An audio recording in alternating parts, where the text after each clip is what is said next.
Muy bien, queridos amigos y hermanos.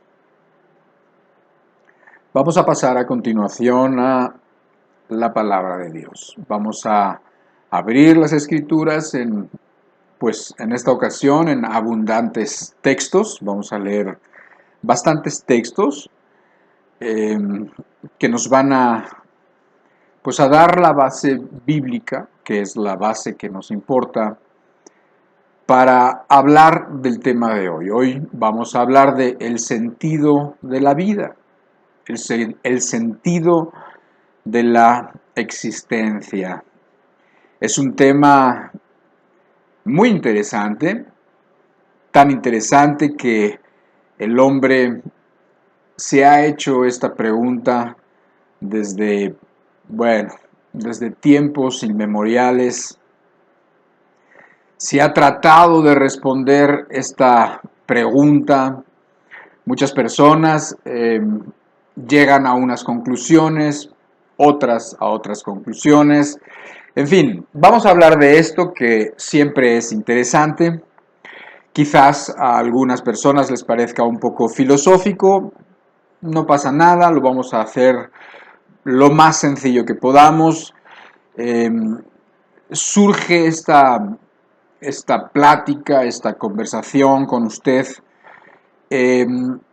porque yo estaba estudiando acerca de Romanos capítulo 3, que es una parte importantísima de la escritura, es la base para poder entender el Evangelio de manera correcta, para poder entender la predicación de Juan el Bautista, la predicación de los profetas, la predicación de Cristo y de los apóstoles, del arrepentimiento y de la fe en el Señor Jesucristo. Es la base para poder entender todo eso. Es el testimonio que Dios da acerca del hombre no regenerado, del hombre que no ha conocido a Dios, del hombre que no ha querido reconocer a Dios, del hombre que se rebela en contra de incluso lo que conoce de Dios. Y bueno, entre las características que estaba yo leyendo y estudiando, porque quería hablar de esto, sin embargo, bueno, eso va a ser hasta la próxima semana, porque me encontré con una de las características y esa característica me llamó mucho la atención. Es la parte que dice que todos se hicieron o todos nos hicimos inútiles. De repente me llamó la atención la palabra que se usa, la palabra como se traduce en otras traducciones de la Biblia. Y bueno, la palabra en griego significa más o menos dejar de servir, arruinarse, corromperse o echarse a perder, ¿sí? Eso es lo que quiere decir, pero a mí me llamó la atención porque como que me trajo a la mente varias ideas que ya había estado teniendo y cosas en las que había estado reflexionando y que en ese momento consideré que había suficiente material, suficiente información o suficientes cosas importantes para poder hablarlas contigo hoy en este domingo. ¿Sí? Entonces yo decía, bueno, el hombre, según el testimonio de Dios en Romanos 3, perdió el propósito para lo cual fue hecho.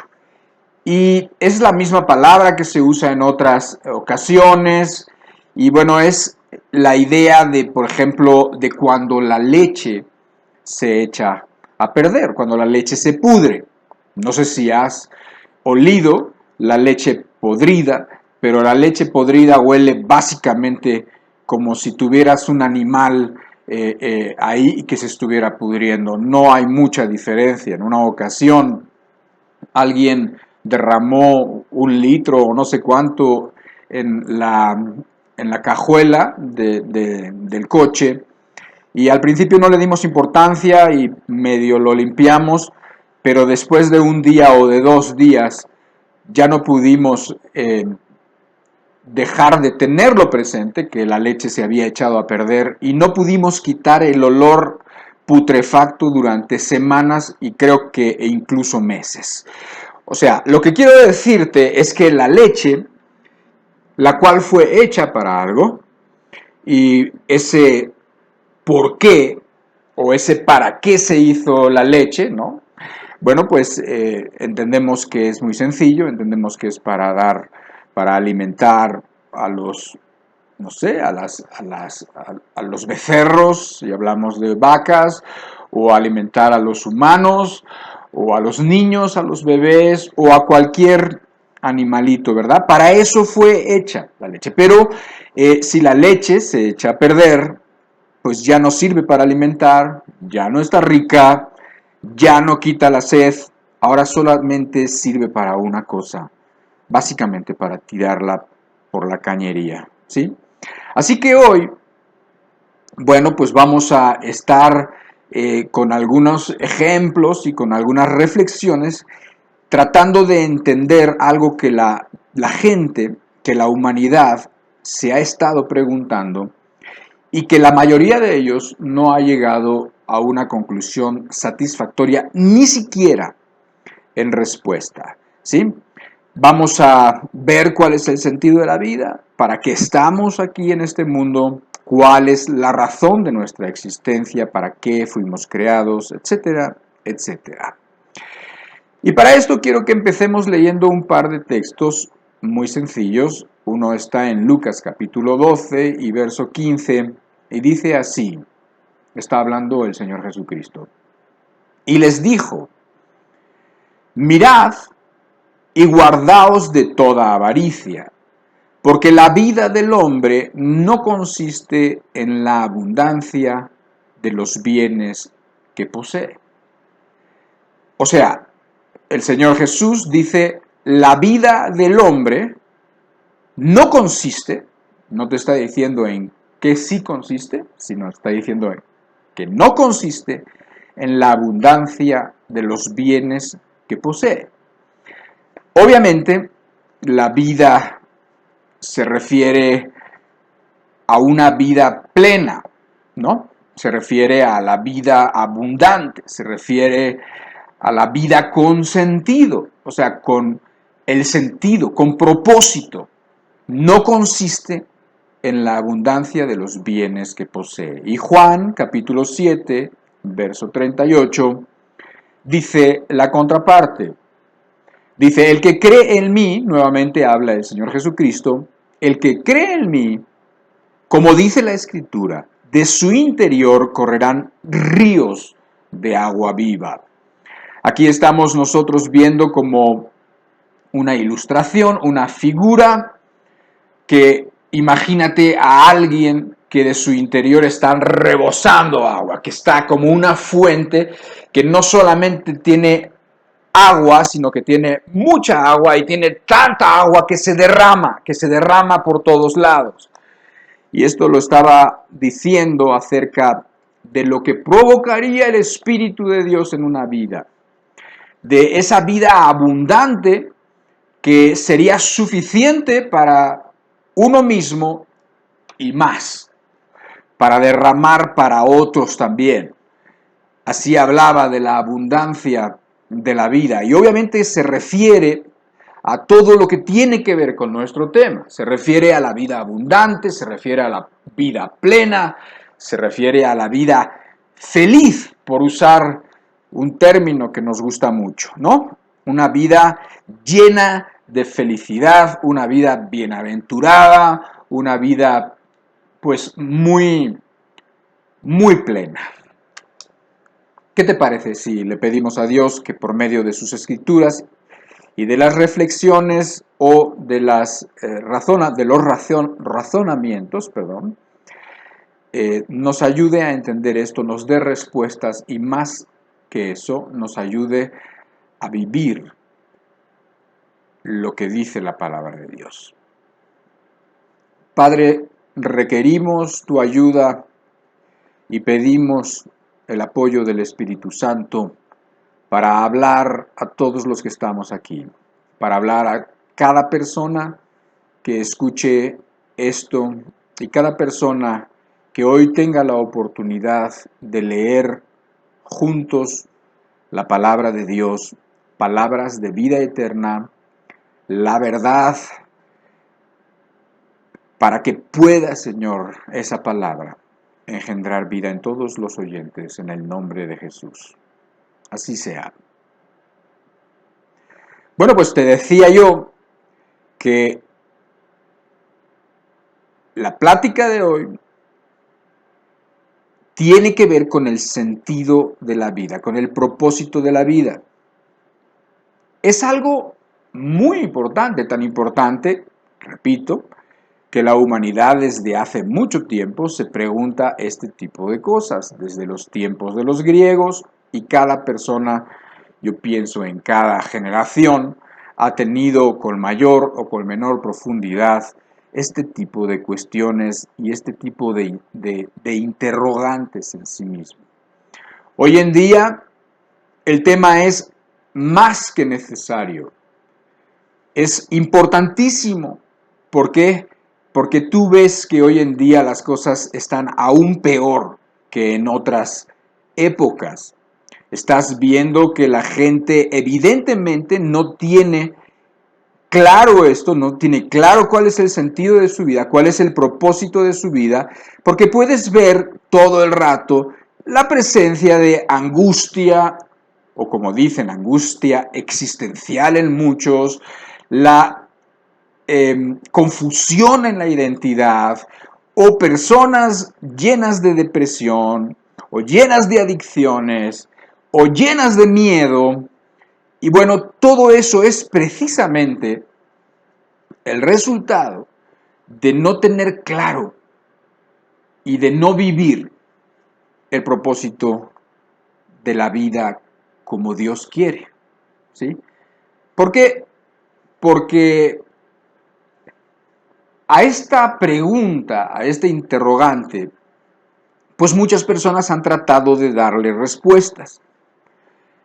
Tan es así que hay una corriente de pensamiento, una corriente filosófica que se conoce como el existencialismo y que tiene que ver con todos estos temas. Tiene que ver con la angustia, tiene que ver con el propósito, tiene que ver con la muerte y cosas semejantes que, bueno, que tienen que ver con lo que estamos queriendo nosotros hablar desde una perspectiva bíblica. No somos los primeros que lo han tratado de enfrentar o que lo han tratado de encauzar desde una perspectiva cristiana, desde una perspectiva creyente.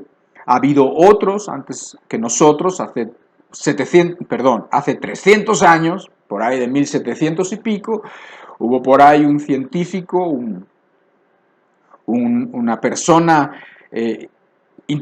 muy inteligente, francesa, se llamó Blaise Pascal, que ya hablaba de estas cosas.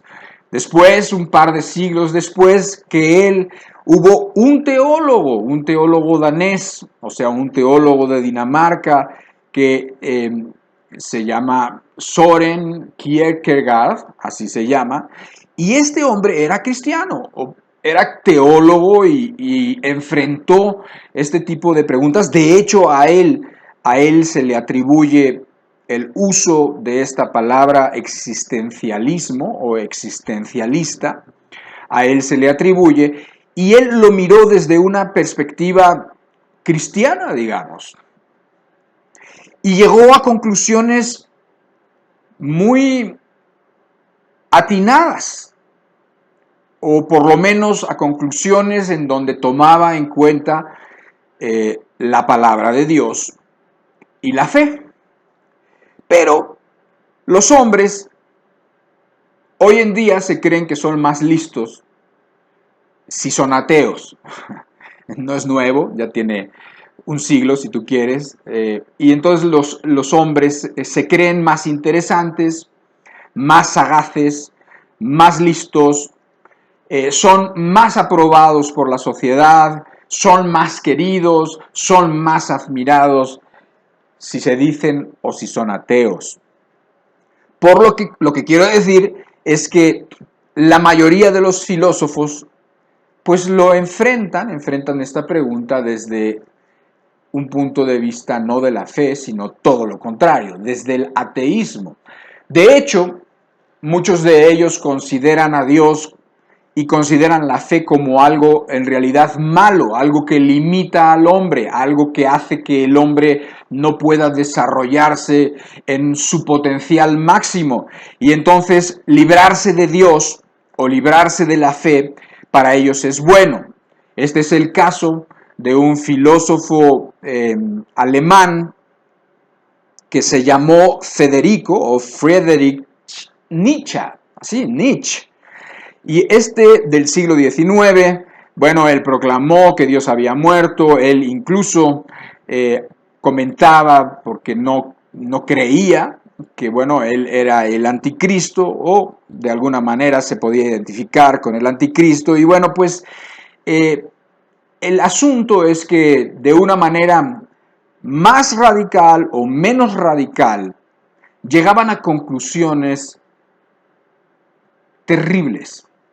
Por ejemplo, las personas que estudiaban y que creían a este hombre alemán, Federico Nietzsche, que por cierto Hitler era un admirador de él, las personas que llegaban a conclusiones a partir de sus argumentos y de sus razonamientos, llegaban a la conclusión de que no hay, de que la vida no tiene sentido, de que no hay un propósito, mucho menos un propósito absoluto, un propósito que sea común a todos los humanos. Eso no existe. Como se niega el absoluto, como se niega a Dios, se niegan los absolutos, como se niega también la moralidad. Lo que quiero decir es que Dios dice esto es bueno y esto es malo. Ellos dicen no. No es así, no es tan absoluto para nada, ¿no? Hay acciones, pero de que sean buenas a que sean malos, eso es relativo. Y obviamente, esa forma de pensar, pues lleva a conclusiones tremendas. Muchas personas no le ven, no creen que exista un sentido para la vida, y te digo, seguidores de hombres como este, como Nietzsche, pues no le encuentran sentido a la vida, interpretan su vida con sus circunstancias de la manera como han aprendido por ahí. Y te quiero decir que tal es el caso de muchas personas, en particular de uno que llama la atención. ¿Por qué? Porque siendo alguien que pensaba de este modo, se conoce esta forma de pensar, esta corriente dentro del mismo existencialismo como el nihilismo. Nihilismo viene de la palabra latina nihil, que significa nada, la nada. O sea, nada tiene sentido, nada es el propósito. Y entonces llegan a ese tipo de conclusiones. Te hablo específicamente de una persona que sí fue muy conocida, de una persona que ha tenido y sigue teniendo mucha influencia en el pensamiento de los jóvenes, en la forma de actuar de los jóvenes, que fue un músico muy reconocido de los años 90. ¿Sí? La banda o el grupo en el cual estaba se llamaba Nirvana. Muchos pueden, o algunos pueden recordar, y el principal de esa banda, el cantante y el principal de esa banda se llamó Kurt Cobain, así se llamó. Y este hombre, Kurt Cobain, fue un hombre sumamente desdichado, un hombre joven, muy talentoso, pero sumamente infeliz, drogadicto, deprimido, fiestero, pero él nada encontraba, y además él estaba, pues según su misma ideología, según su misma forma de pensar, él creía que no había en realidad nada que fuera lo que es el propósito de su vida, que nada en realidad tenía sentido. Pero bueno, a diferencia de muchos filósofos que únicamente son teóricos y que no viven congruentemente con la forma en la que piensan, que es una de las características del hombre, que dicen una cosa y hacen otra, también sucede esto con los filósofos, ¿verdad? Así, esta persona en realidad sí fue congruente con lo que creía. Nada tenía sentido. Se casó, estuvo muy enamorado, según él, tuvo una niña, tuvo mucho éxito, tuvo mucho dinero y tuvo las cosas que quería a su disposición. Sin embargo, se suicidó eventualmente. De la depresión a las adicciones y de las adicciones a la depresión, en 1994 Kurt Cobain se suicidó, se pegó un tiro en la cabeza y murió. Terminó. Efectivamente, nada para él tenía sentido. Pero repito, este hombre sigue siendo un ídolo de la juventud. Y entonces muchos jóvenes, pues la verdad, estudian y ven a ver cómo era su ídolo, qué creía su ídolo, y repiten o replican pues, su vida, su forma de vida. Obviamente no todos los existencialistas son tan extremos como los nihilistas. Hay otros que, a pesar de que no encuentran y dicen que no existe un sentido o un propósito universal para todos, sí dice que debemos trabajar y esforzarnos por tener un sentido o por construir un sentido para nuestra vida, lo cual tiene que ver o puede tener que ver con el amor o con el trabajo o con lo que tú quieras, ¿sí? Pero que lo tienes que construir. Más existencialistas, ateos, ¿por qué? Por lo que te digo, o sea, realmente no hay o casi no hay filósofos y menos filósofos reconocidos porque no los quieren reconocer, gente que ha pensado pues de formas muy, muy interesantes y además apegadas a la Biblia. Por ejemplo, un filósofo y pensador inglés del siglo XX fue C.S. Lewis. Algunos de ustedes lo pueden haber conocido, conocen algunas de sus obras, como las obras infantiles para niños, pues, las obras de Narnia, o un filósofo también del siglo XX, un poco posterior a C.S. Lewis, y este norteamericano, muy interesante, muy profundo, teólogo también, predicador incluso, se llamó Francis Schaeffer. Quizás no lo has conocido, no importa, si tienes la oportunidad, creo que la lectura de este tipo de personas sí te puede hacer bien, pero como repito, realmente en el mundo como que no tiende a leerse. ¿Por qué? Porque inmediatamente se tiene como si fuera algo religioso. Por eso te digo que lo más popular, que lo más que se lee, que lo que más gusta son las cuestiones ateas. No sé, los hombres para su destrucción y perdición han decidido que están mejor sin Dios, y entonces, bueno, pues vas a escuchar otros nombres como Albert Camus o como Jean-Paul Sartre de Francia, y bueno, pues vas a ver que esos sí son muy reconocidos. Pero bueno, ya ahora basta de filosofía y vamos a tratar de contestar esto que de hecho no vamos a tratar. Realmente hay una respuesta clara en las Escrituras, pero de una vez te puedo anticipar que el conocer la respuesta correcta no asegura que esa respuesta te guste. Si estás buscando la verdad, te va a gustar, se te van a iluminar los ojos. Si estás buscando y si estás tratando de entender las cosas, si eres una persona muy racional, una persona que piensa mucho, te puede atraer lo que vamos a descubrir o lo que la Biblia dice, pero no necesariamente vas a quererlo ponerlo por obra. Ojalá y sí.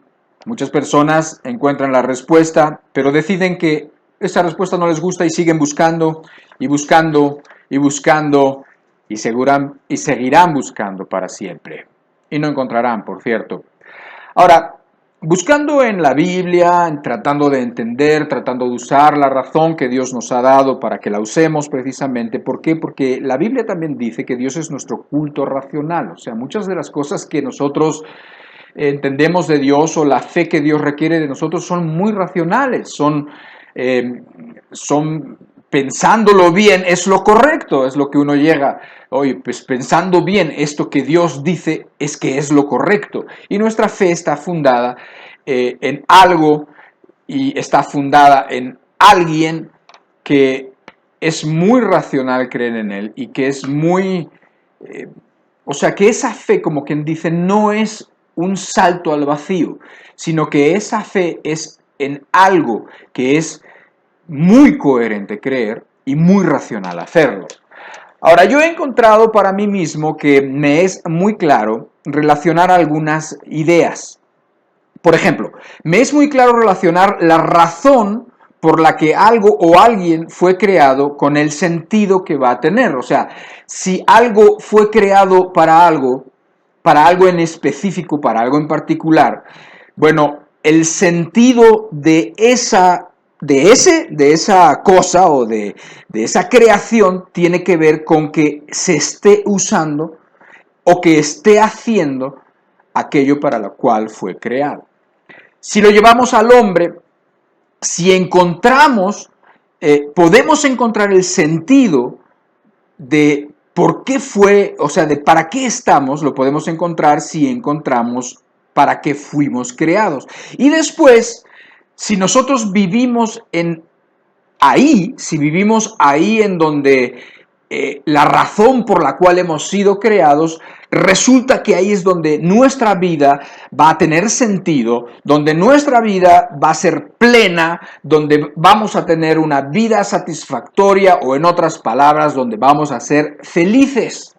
O sea, el sentido de la vida tiene que ver con para qué fuimos creados. Si nosotros vivimos ahí, entonces vamos a vivir plenos, vamos a ser felices, para usar esta palabra nuevamente, que es una palabra que se entiende muy bien, aunque hay bastantes errores. Al rato vamos a tocar el clásico error acerca de la felicidad, que es lo que la gente más tiene y que nos conviene mucho tenerlo muy claro para también ayudar a las personas. Pero vamos a recordar el ejemplo del principio de la leche, ¿se acuerdan? Bueno, ¿para qué se creó la leche? Bueno, pues la leche se creó para alimentar a los becerros, a los cachorros y a las personas. Si la leche tuviera alma, ¿no? Eso es lo que quisiera hacer. O sea, quisiera alimentar a los bebés, alimentar a los becerros, alimentar a los cachorros o a las personas. Pero si no se usa para eso, termina echándose a perder y hay que tirarla. Ahora, si pensamos en los niños hambrientos, si pensamos en personas desnutridas, en personas que no tienen alimentos, la verdad es que se tire la leche no tiene sentido. Estamos hablando de estas ideas y poco a poco vas a ir entendiendo. Para mí esta idea se puede explotar mucho. O sea, esta idea te puede servir mucho si estás buscando la verdad. Si estás buscando el sentido de la vida, si te has encontrado con que no encuentras el sentido de la vida, esto te puede ayudar. Relacionar estas ideas. El sentido de algo tiene que ver con para qué se hizo ese algo. Hace como un año, más o menos, un poco menos, estaba yo leyendo un libro, una biografía de un hombre de nuestra época, de un hombre que murió hace relativamente poco, como 15, 20 años a lo más, quizás menos. Y este hombre es el creador de Apple, el creador de un montón de teléfonos y de computadoras y de, bueno, toda una marca que se ha hecho gigantesca en todo el mundo. Hablo de un hombre que se llamó Steve Jobs. Este hombre, una persona muy lista, una persona, bueno, con muchas características, no todas agradables para nada, pero creó esta empresa Apple y creó algunas otras empresas. Una de las empresas que creó y que vio la oportunidad de hacer fue una que se llamó Pixar. Pixar tiene que ver con los dibujos animados, con las animaciones.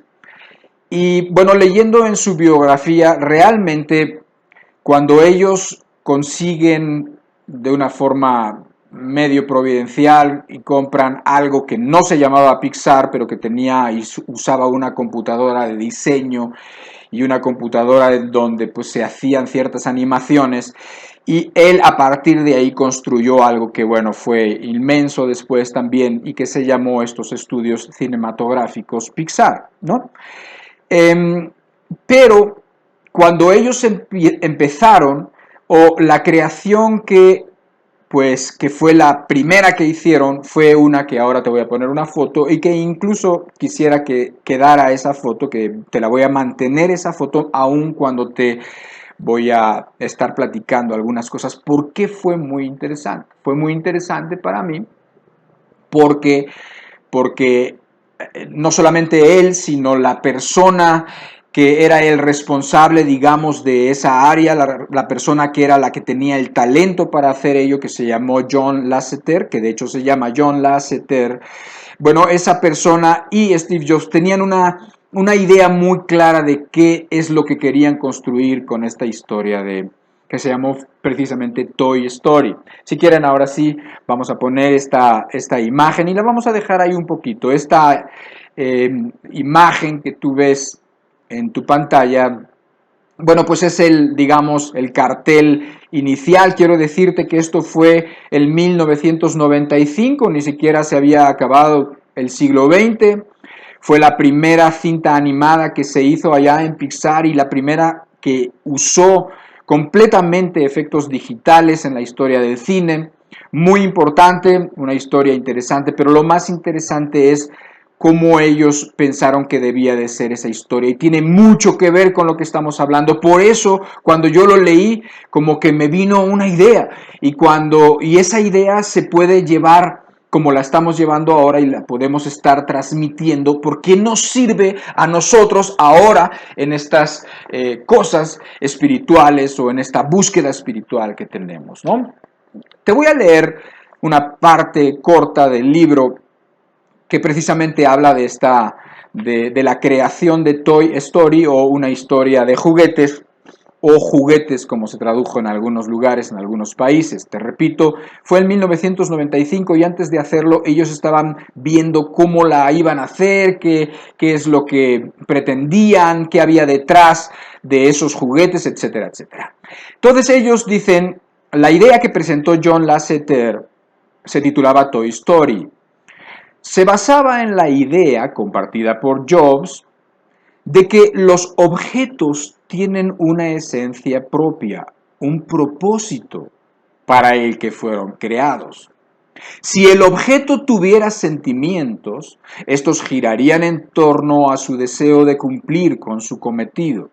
El objetivo de un vaso, por ejemplo, es contener agua. Si tuviera sentimientos, sería feliz cuando estuviera lleno y se pondría triste al vaciarse. La esencia de una pantalla de ordenador es interactuar con un ser humano. En cuanto a los juguetes, su propósito es que los niños jueguen con ellos. Y por lo tanto su miedo existencial es el de verse apartados o sustituidos por juguetes más nuevos. Nuestra historia arranca desde el punto de vista del juguete, que pierde y trata de recuperar la única cosa que le importa, que los niños jueguen con él. Esta razón fundamenta la existencia de todos los juguetes y es la base emocional de su propio ser. Bien, vamos a quitar la imagen. Yo no sé si te diste cuenta de todo lo que dice ahí, pero tiene mucho que ver con lo que nosotros estamos tratando de entender. Dice que si los juguetes, la historia obviamente tiene una base, digamos, filosófica. En aquellos tiempos, 1995, no se había metido tanta basura como tiempo después en todas esas películas para niños y en esas películas animadas, y en este no encuentras eso, encuentras una base filosófica, y esa base filosófica que encuentras es esa. O sea, dice, el propósito de los juguetes es que los niños jueguen con ellos. Y entonces, si los juguetes tuvieran sentimientos, su miedo existencial es que ya no se cumpla ese propósito. Y entonces un juguete tendría angustia existencial si ve que los niños ya no quieren jugar con él. ¿Por qué? Porque ahora tienen otros juguetes más nuevos que les llaman más la atención, son sustituidos por otros juguetes y entonces su angustia existencial tendría que ver con eso y lo que sería su felicidad sería que nuevamente los niños quisieran jugar con él. O sea, se cumpliera el propósito por lo cual fueron creados. Eso es todo. Eso es todo lo que yo necesitaba entender para llevarlo sencillamente a las cuestiones espirituales y entender que efectivamente es exactamente lo mismo para nosotros. Si nosotros hemos sido creados para algo, si entendemos para lo que hemos sido creados y nosotros vivimos ahí, entonces nuestra vida va a ser plena. Entonces vamos a sentirnos felices, vamos a sentirnos completos, en armonía y en paz, ¿sí? De hecho, el planteamiento, como te decía hace rato, del hombre con respecto de la felicidad siempre comienza con un error. ¿Cuál es ese error? El hombre se imagina, e incluso también los cristianos, muchos cristianos que no le han dado dos pensamientos a esto, se imaginan que el propósito de la vida, que el sentido de la vida es que seamos felices o que alcancemos la felicidad. Pero esto es un error inicial de fondo, ¿sí? ¿Por qué? Porque para Dios la felicidad no es un fin, sino es el resultado de que se esté llevando a cabo el propósito de nuestra vida.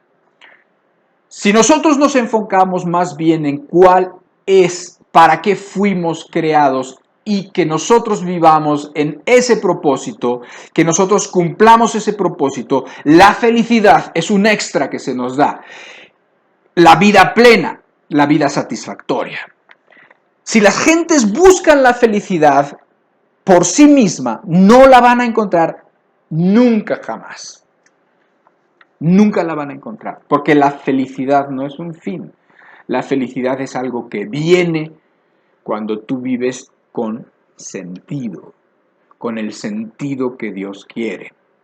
Por eso, cuando las personas no cristianas, ni siendo cristianas, ni considerando las cosas, sino simplemente viviendo, viven partes en la vida que son de esas que Dios ha creado, como tener un hijo, como enamorarse, como, no sé, tener la satisfacción de un logro como una carrera o algo así, las personas viven temporalmente, momentáneamente, viven esa satisfacción, esa felicidad, por lo menos es temporal, porque al vivir un momento con sentido, participan de la felicidad que lo acompaña. Pero no es el fin en sí mismo. Si una persona se imagina que la felicidad la va a encontrar casándose con fulano o con fulana, pues no van a pasar un año o unos meses cuando se da cuenta de que es un error. Cuando la persona piensa que la felicidad la va a encontrar cuando tenga aquí o cuando se mude allá o cuando se cambie a esta zona residencial, pues la verdad es que jamás va a decir, pues no, sí es cierto, ahora vivo en una casa más bonita, pero soy igual de infeliz o igual de amargado o de amargada como antes. Así que ese error se ha cometido y se comete siempre. La felicidad no es un fin. La felicidad viene acompañando a ese estar en el propósito, vivir con sentido. Ahora vamos a seguir buscando nuestra respuesta. Una cosa más que tenemos que entender es que la respuesta que encontremos tiene que ser universal. O sea, todas las personas, independientemente de sus circunstancias, tienen que poder alcanzarlo. El sentido de la vida no puede tener que ver con llegar a tener un título de algo, o tener dinero, o conseguir una casa en un fraccionamiento, como decíamos, o ser la persona más bella o más escultural, ni casarse con nada, ni nada parecido, nada similar. ¿Por qué? Porque eso depende de factores que no se cumplen en todas las personas. Para que una persona pueda estudiar, bueno, necesita tener las circunstancias para poder estudiar, necesita vivir en un país que no esté en guerra, por ejemplo. Si una persona se imagina que tiene que ver con la belleza o con el cuerpo, pues eso no está al alcance de todos, porque hay personas que nacen enfermas o personas que tienen una enfermedad que les imposibilita el tener un cuerpo perfecto porque simplemente no tienen la salud o porque simplemente nacieron o tuvieron un accidente y por lo tanto están confinados a una cama o a una silla de ruedas. No puede tener que ver con eso. El sentido de la vida tiene que ser universal. El sentido de la vida, el propósito de la vida tiene que ver pues con algo que está más allá de esto. Tiene que ser universal para todos. Tiene que ser para los pobres y para los ricos. Unos y otros los deben de poder cumplir, encontrar ese sentido. Los que están sanos y los enfermos, los que tienen privilegios, los privilegiados de este mundo y los que nacen sin privilegios. Los que nacen en México o en Colombia o en Estados Unidos o en China, da igual. En países primermundistas o en países tercermundistas.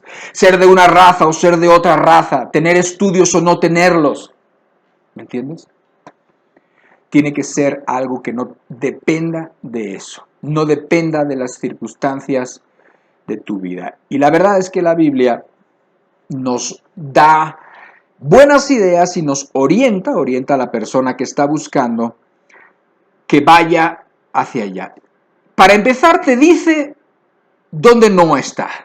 Marcos capítulo 8, verso 36. Dice el Señor Jesucristo: porque ¿qué aprovechará al hombre si ganare todo el mundo y perdiere su alma? Recuerda el versículo inicial que leímos, porque la vida del hombre no se refiere a la vida biológica, se refiere a la vida como vida plena, como vida satisfactoria. Dice, porque la vida del hombre no depende de los bienes que uno posea. Y aquí Marcos capítulo 8, verso 36, Jesús también hablando, dice, ¿qué le va a aprovechar? O sea, ¿qué le va a ganar al hombre?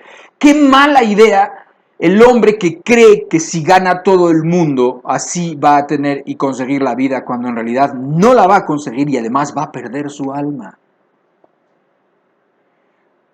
Si nosotros pensamos en lo que implica todo el mundo, o sea, ¿qué aprovechará al hombre si ganare todo el mundo? Todo el mundo es todo el mundo. Piensa en todo. Piensa en dinero, piensa en mujeres, piensa en poder, piensa en sabiduría, piensa en tener propiedades, piensa en tener cualquier cosa que sea las que más te gustan, cualquier hobby que sea lo que más te gusta. Todo, absolutamente todo. Dice que no te aprovechará de nada si pierdes tu alma. Por lo tanto, eso quiere decir, otra idea, buscando nuestra respuesta, es que no tiene que ver ni con circunstancias, ni con posesiones, ni con lo que tú consigas en este mundo. Que siendo de este mundo y que siendo creado es perecedero, se va a acabar eventualmente. Ahora quiero llevarte a que veas que la Escritura también nos dice de forma un poquito más concreta de qué trata ese ganar todo el mundo. Y vamos a hablar en particular de una persona que escribió precisamente esto y que fue el rey Salomón. El rey Salomón fue el rey que siguió a David, hijo de David precisamente, y que fue el rey que se considera más sabio y el rey que se considera más rico de todos. Estamos hablando de una persona comparable a los que hoy en día se conocen como los billonarios. Esas personas que han acumulado riquezas de miles de millones de dólares. Así se les conoce. Vamos a pensar en una persona así. Ese era el rey Salomón. El rey Salomón tenía básicamente cualquier cosa y podía tener cualquier cosa que se le antojara. Cualquiera. Por loca que fuera, cualquier cosa. Por extravagante que fuera, cualquier cosa. Y él escribió un libro que es el libro de Eclesiastés, que son sus reflexiones finales. Son sus reflexiones antes de la muerte. Son sus reflexiones de su vida, de sus errores, de sus tonterías, de sus pecados, de sus faltas, así como de algunos de sus logros, etcétera, etcétera. Y bueno, en el capítulo 1 de Eclesiastés habla este hombre y habla de que buscó tener sabiduría, de que buscó tener ciencia. Y después en el capítulo 2 habla con mucho más detalle muchas otras cosas aparte de la sabiduría y de la ciencia que buscó, buscando o tratando de encontrar en ellas el sentido de su vida. Y te voy a leer del capítulo 2 una porción bastante larga, pero no vamos a detenernos mucho en ella porque la porción es muy clara en sí mismo. Y asimismo todos los versículos que faltan son muy claros en sí mismos para que lleguemos a una respuesta sin lugar a dudas. Y no hay mucho más que añadir a la palabra escrita de Dios. Dice en el versículo 1, dice así Eclesiastés capítulo 2. Dije yo en mi corazón, recuerda, es el rey Salomón. Ven ahora, te probaré con alegría y gozarás de bienes. Mas he aquí, esto también era vanidad, hueco, vacío, nada. A la risa dije, enloqueces, y al placer, ¿de qué sirve esto? Propuse en mi corazón agasajar mi carne con vino, y que anduviese mi corazón en sabiduría con retención de la necedad, hasta ver cuál fuese el bien de los hijos de los hombres, en el cual se ocuparan debajo del cielo todos los días de su vida. Engrandecí mis obras, edifiqué para mí casas, planté para mí viñas, me hice huertos y jardines y planté en ellos árboles de todo fruto. Me hice estanques de aguas para regar de ellos el bosque donde crecían los árboles. Compré siervos y siervas y tuve siervos nacidos en casa. También tuve posesión grande de vacas y de ovejas, más que todos los que fueron antes de mí en Jerusalén.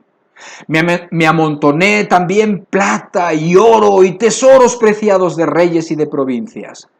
Me hice de cantores y cantoras, de los deleites de los hijos de los hombres y de toda clase de instrumentos de música. Y fui engrandecido y aumentado más que todos los que fueron antes de mí en Jerusalén. A más de esto conservé conmigo mi sabiduría. No negué a mis ojos ninguna cosa que desearan, ni aparté mi corazón de placer alguno, porque mi corazón gozó de todo mi trabajo y esta fue mi parte de toda mi faena.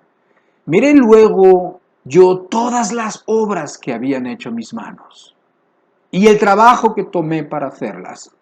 Y aquí todo era vanidad y aflicción de espíritu y sin provecho debajo del sol. ¿Qué te parece? Todo tuvo este hombre. Este hombre dice con detalle qué se refería a Jesús cuando dice de qué le sirve al hombre ganar todo el mundo y perder su alma. Todo lo que quiso tuvo. Joyas, músicos, bandas, para su regocijo, para particulares, para sus fiestas particulares. Podía traer a quien fuera. Podía alquilar a quien fuera. Podía tener siervos, hombres, mujeres, comprados aquí y allá. Todo lo que quería. Para llegar a concluir, todo es vanidad y aflicción de espíritu. Así que llegar a esta conclusión es para nosotros muy importante y mejor escarmentar en cabeza ajena porque nosotros no vamos a poder ser el rey Salomón y muy probablemente el 99.9 y muchos 9% de nosotros no vamos a ser ninguna persona que pueda hacer lo que quiera y que pueda conseguir lo que quiera con su dinero. O sea, no vamos a ser ninguno de esos billonarios de los que hemos hablado, ¿sí? No vamos a ser Carlos Slim, ni vamos a ser Jeff Bezos, ni vamos a ser Elon Musk, ni vamos a ser ninguno de los millonarios de este mundo, no. Y tampoco nos importa, espero que a estas alturas no te importe, ¿verdad? Creo que si tenemos sustento y abrigo, con eso debemos estar contentos, dice la Escritura, y amén, así es. Porque a los ricos no les deja dormir sus riquezas y sus preocupaciones que vienen con ellas, y sus amenazas que vienen con ellas, y sus secuestros que vienen con ellas. Pero bueno, no vamos a hablar de eso. Entonces llegamos a esta conclusión que no puede ser algo finito, no puede ser alguien mortal, no es algo material, no es algo que sea de este mundo, sino que es algo que está muy por arriba. Isaías 43:7 empieza a orientarnos de forma positiva hacia dónde va la respuesta. De hecho, en este versículo está la respuesta. Isaías 43:7 dice: todos los llamados de mi nombre, para gloria mía, los he creado, los formé y los hice.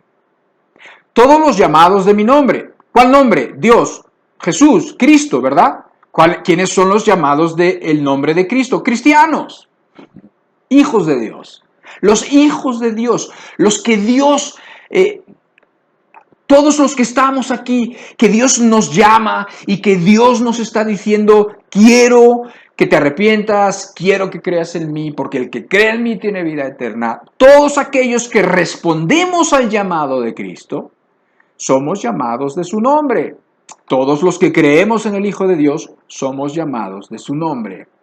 Y dice que los ha creado para gloria suya. Todos los llamados de mi nombre, para gloria mía los he creado, los formé y los hice. Ahí ya empezamos a ver el propósito de para qué fuimos creados. Por lo tanto, si entendemos bien el propósito para lo que hemos sido creados y vivimos ahí, entonces nuestra vida va a tener sentido, nuestra vida va a ser plena y nuestra vida va a ser feliz, llena, entera. Pero fíjate bien lo que dice, porque tienes que concluir con este texto algo que la gente no quiere concluir y que ciertamente los filósofos de este mundo no van a concluir. No existimos para nosotros mismos, existimos para Dios, para su gloria. Ahora, esa respuesta muchos pueden haberla conocido ya de antemano. Hay personas que por su entorno cristiano o religioso saben cuál es la respuesta. Una cosa es saber la respuesta y otra cosa es entender la respuesta y otra cosa es vivir la respuesta. En Colosenses capítulo 2, verso 9 y 10, solamente la primera parte del verso 10 dice: porque en Él, o sea, en Jesús, en Jesucristo, habita corporalmente toda la plenitud de la deidad. Y vosotros estáis completos en Él. En Cristo habita toda la plenitud de la deidad. Si nosotros somos cristianos, si el Espíritu de Dios vive en nosotros, dice que en Él estamos completos, satisfechos, plenos. Nuevamente, esta es la respuesta. El propósito por lo que nosotros hemos sido hechos es que habitemos en Él, que vivamos para Él, que vivamos para su gloria. Pero necesitamos buscar un poco más, tratar de entender un poco más qué implica o cómo podemos entenderlo mejor. En 2 de Corintios capítulo 5, verso 14 y 15 dice así: porque el amor de Cristo nos constriñe, pensando esto, que si uno murió por todos, luego todos murieron. Y por todos murió, para que los que viven ya no vivan para sí, sino para aquel que murió y resucitó por ellos. Cuando dice que el amor de Cristo nos constriñe, quiere decir que el amor de Cristo nos mete presión, nos empuja, nos obliga, hay una razón muy poderosa para que nosotros vivamos de cierta manera, y es precisamente esto, dice, pensando esto, que si uno murió por nosotros, luego todos murieron y por todos murió. ¿Para qué? Para que los que viven ya no vivan para sí, sino para aquel que murió y resucitó por ellos. Para que los que viven, o sea, Cristo muere para que nosotros tengamos vida. Y cuando uno se arrepiente y cuando uno cree en el Señor Jesucristo, uno llega a ser una nueva criatura, tiene vida, tiene una vida nueva. Pero dice que esa nueva vida ahora que vives, ya no la vivas para ti mismo como hiciste en el pasado, como hicimos en el pasado, sino que vivamos para aquel que murió y resucitó por ellos. Para mí es clarísimo que nosotros vamos a encontrar la vida cuando vivamos no para nosotros, sino para aquel que murió y resucitó por nosotros. Y eso es lo que no quiere hacer la mayoría de la gente y aún dentro del cristianismo. Eso es lo que no alcanzan a ver. Eso es lo que no alcanzan a ver, que exactamente el Señor Jesucristo decía que el que quería seguir en pos de Él tenía que tomar su cruz, lo cual significa muerte, e ir en pos de Él, caminar detrás de Él, ser su discípulo. Entonces, a nosotros creo que la palabra muerte nos asusta. La palabra muerte nos habla de dolor, de negación, pero en el contexto cristiano también nos habla de, es ahí donde vamos a encontrar la plenitud.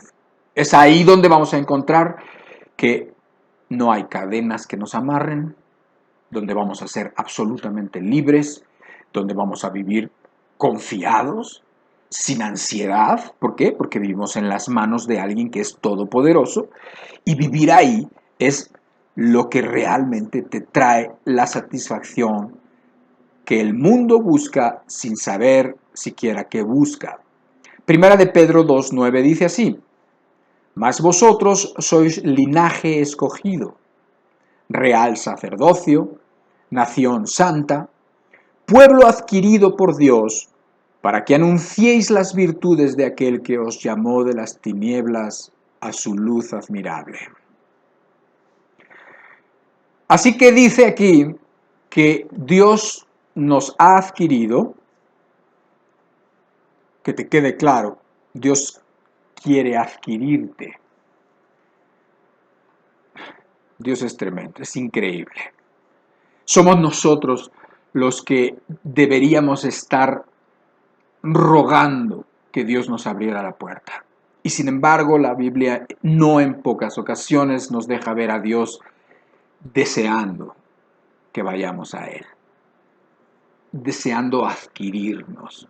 ¿Has visto lo que pagan los clubs de fútbol por adquirir a una persona que se sale de lo normal, a una persona superdotada, a una persona que juega muy bien? ¿Has visto lo que pagan por adquirirlos? Dios pagó por adquirirnos un precio infinito. O sea, te quiere adquirir, entiéndelo, te quiere adquirir. Y cuando nos ha adquirido por su misericordia y por gracia, es con el propósito, como dice ahí, para que anunciéis las virtudes de aquel que os llamó de las tinieblas a su luz admirable. La única forma correcta de vivir como cristiano es para anunciar las virtudes del que nos llamó de las tinieblas a su luz admirable. La única forma de vivir es para que una de esas virtudes, la misericordia, nosotros la podamos proclamar con nuestras vidas, no solo con nuestra boca. Para que el amor, la paciencia, la amabilidad, la bondad y todas las virtudes, la santidad también, que corresponden a Dios, nosotros con nuestras vidas las podamos replicar y las vean nuestro esposo, nuestra esposa, nuestros vecinos, nuestros compañeros de estudios, nuestros compañeros de trabajo. Para eso hemos sido rescatados. Y uno más y con eso terminamos. Efesios capítulo 1:6 dice así. Si lees un poquito el contexto, dice que nosotros hemos sido escogidos por Dios, bendito sea su nombre, adoptados hijos suyos por medio de Jesucristo. Adoptados hijos suyos por medio de Jesucristo. A ver, piensa en las palabras. De hecho, este versículo, como muchos de los versículos que pasan en Efesios, son un poco complicados y hay que darles 2 o 3 vueltas para que uno entienda. Y finalmente no es que sean tan complicados, pero hay que darles un ratito. Entonces dice que hemos sido adoptados, o sea, hijos adoptados por medio del Señor Jesucristo, o sea, que somos hijos de Dios por adopción. Dios nos ha adoptado, Dios vio que no éramos de su familia, pero quiso hacernos de su familia, por medio de Jesucristo. Y Efesios 1:6 dice, ¿para qué? Para alabanza de la gloria de su gracia, con la cual nos hizo aceptos en el amado. Otra vez, para la alabanza de la gloria de su gracia, con la cual nos hizo aceptables, aceptos en Él, en Jesucristo. A ver, otra vez, ¿para qué nos hizo hijos suyos? ¿Para qué nos adoptó como hijos por medio de Jesucristo? Para la alabanza de la gloria de su gracia. O sea, para que nosotros sirvamos, para que nosotros y otras personas alaben la gloria de su gracia. O sea, esa gracia con la que nos salvó, esa gracia con la que nos miró, esa misericordia con la que, pues, pasó por alto nuestras rebeliones, pasó por alto nuestra vida horrible, pasó por alto nuestra soberbia, nuestras decisiones de hacer lo malo sabiendo que estábamos haciendo lo malo, y los quiso pasar por alto y quiso perdonar nuestros pecados, y para eso mandó a Jesucristo. Esa gracia es gloriosa, no es una gracia pequeña, es una gracia gloriosa, es una gracia costosísima, que costó un precio infinito. Bueno, esa gracia es gloriosa y nosotros estamos hechos y estamos rescatados y somos adoptados hijos suyos para alabar esa gracia, para alabar la gloria de esa gracia, para que otros alaben la gloria de esa gracia, para que otros vengan al conocimiento de Dios y digan, gracias a ti, claro que a Dios por supuesto, pero gracias que Dios me puso en tu camino, porque ahora yo alabo también la gracia con la que fui rescatado, la gracia tan grande y tan gloriosa con la que fui rescatado. Para eso hemos sido hechos, para la alabanza de la gloria de su gracia. Y esta es la respuesta. Te digo que tener la respuesta no es garantía de que a la gente le vaya a gustar la respuesta. Para mí la respuesta es definitiva, es bíblica, es completa, y no solamente eso, la puedo vivir y la puedo sentir. Cuanto más vives en el propósito por lo cual fuiste creado, más pleno, más satisfecho, más entero. La vida es otra cosa. Cuanto más te alejas del propósito, cuanto más miedos y reticencias tienes, también te alejas del propósito y te alejas del sentido. Y tú lo notas en tus dudas, en tus insatisfacciones, en tus miedos, en tus incredulidades, cuando sabes que estás siendo incrédulo y que no estás confiando en alguien que es tan digno de confianza como Dios. Así que yo lo he experimentado, y cualquier persona de aquí que lo haya experimentado, porque yo no soy el único, ni mucho menos, y ha habido mucha gente antes que yo, y hay mucha gente en el mundo, bueno, no muchos, no como quisiéramos, pero quiero decir que no somos los únicos ni de chiste, no somos los únicos, no nos creamos los únicos de ninguna manera, pero hay otras personas que sí pueden decir, no, es que yo sí vivo eso, yo doy testimonio de que si tú vives en el propósito de Dios, no quieres otra cosa. Estás contento con lo que Dios te da. Estás a su lado y eso es todo. Y esa plenitud de aquel que todo lo llena en todo, la plenitud de la deidad, eso te llena a ti, por supuesto. Es aquel que todo lo llena en todos. O sea, te llena, es algo pleno, es algo totalmente satisfactorio, es felicidad. Esa es la respuesta.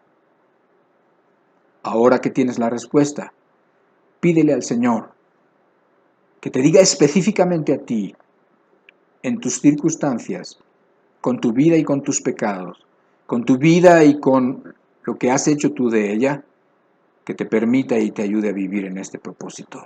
Y entonces vas a saber de forma experimental y no solo teórica cuál es el sentido de la vida. Padre, te damos gracias por tu palabra, te damos gracias por el Evangelio, te damos gracias por cada uno de los versículos que hemos leído. Te damos muchas gracias, Señor. Y te pedimos también que tengas misericordia de los que estamos aquí y que nos ayudes a vivir en el propósito por el cual hemos sido creados. Que nos ayudes a vivir para que podamos, Señor, ser para la alabanza de la gloria de tu gracia, o para que podamos proclamar las virtudes que han sido tan grandes y tan maravillosas, que nos han rescatado, Señor, que han rescatado a pecadores terribles, Señor. Gente que hoy ya está contigo, Señor, y que para siempre, Señor, recordará tu amor. Te pedimos, Señor, que nos llenes, que nos hagas plenos, Padre, para que podamos traer gloria a tu nombre en este mundo ateo, en este mundo que no quiere servirte, que no quiere postrarse ante ti. Te lo pedimos en el nombre de Jesús, Señor, y te damos muchas gracias. Amén. Amén. Que Dios te bendiga, que te permitas tú también, pues, profundizar en esto y que busques al Señor para vivir en el propósito que Dios quiere. Que Dios te bendiga mucho. Nos vemos, como te decía también al principio, nos vemos la próxima semana para hablar de Romanos 3. Dios te bendiga mucho.